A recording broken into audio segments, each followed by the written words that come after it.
السلام عليكم. اللهم صل وسلم على نبينا الكريم، إن شاء الله راكم كامل بخير وفي صحة جيدة.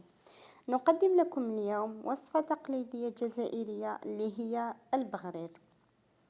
شوفوا معنا النتيجة، شوفوا يعني ما شاء الله القوام تاعها يعني بمقادير صغيرة فقط، خاصة للمبتدئات مقادير صغيرة، جربوها إن شاء الله تنجح معكم. هذه الوصفة وصفة رائعة جدا.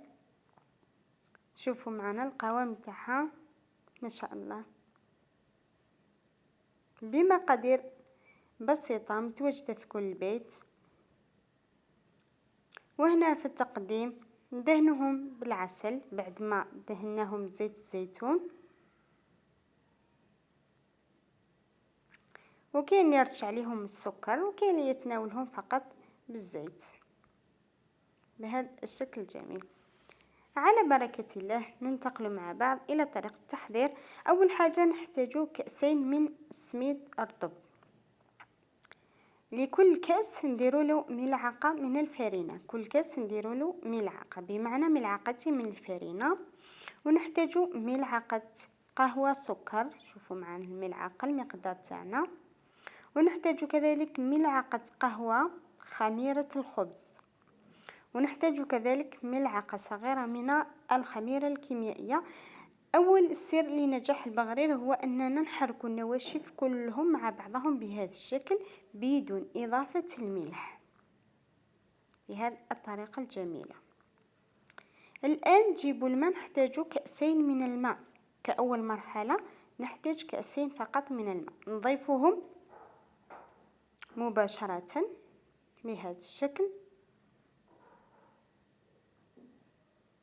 ونخلطهم بالملعقة فقط حتى يتجانس الماء مع العجين تاعنا بهذا الشكل. تحصلوا على عجينة ثقيلة نوعا ما. نعمروا الكأس الثالث ونضيف الماء تدريجيا حتى نتحصلوا على القوام اللي حبينا حنايا. نضيف الآن ربع الكأس الثالث، ربع ماء من الكأس الثالث، ونحركه جيدا. ونجيب الآن الخلاط الكهربائي نخلطها نوعا ما حوالي دقيقة فقط.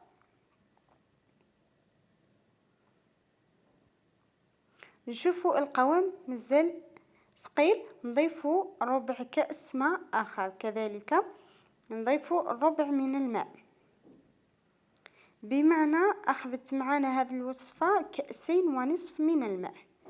هذا هو القوام تاعنا اللي نحتاجه بطبيعة الحال.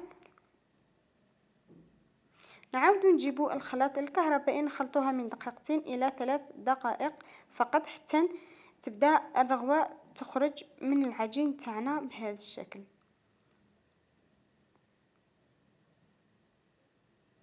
بهذه الطريقة حوالي من دقيقة إلى دقيقتين احنا نحركو بالخلاط الكهربائي بهذه الطريقة. أو القوام تاعنا قوام يعني متوسط. وهنا كذلك نحتاج ملعقة من الملح، حوالي نصف ملعقة. الآن هنا نديروا الملح بعد ما خلطنا كامل الخليط تاعنا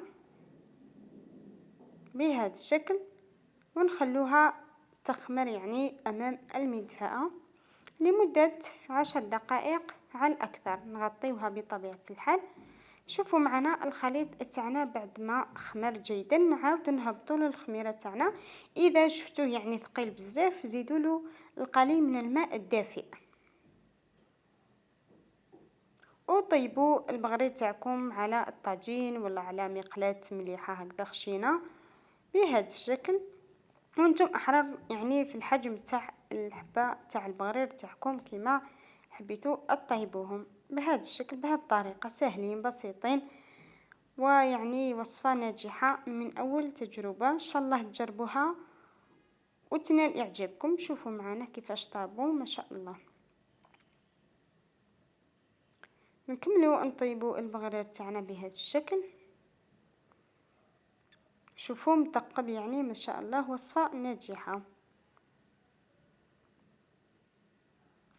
وهنا كي نحيو البغرير تاعنا من الطاجين مباشرة ندهنوه بزيت الزيتون وهما سخونين هكذا بهذا الشكل وهما سخونين. نديرو لهم زيت الزيتون، وحين التقديم ندهنوهم بالعسل بطبيعة الحال وبالصحة ان شاء الله. هذا هو البغرير تاعنا، ان شاء الله الوصفة تنال اعجابكم، ان شاء الله تجربوها، ومرحبا بكم في قناتي، والمرجو الاشتراك فيها. إلى هنا وصلت إلى نهاية الفيديو، إلى وصفة أخرى، والسلام عليكم.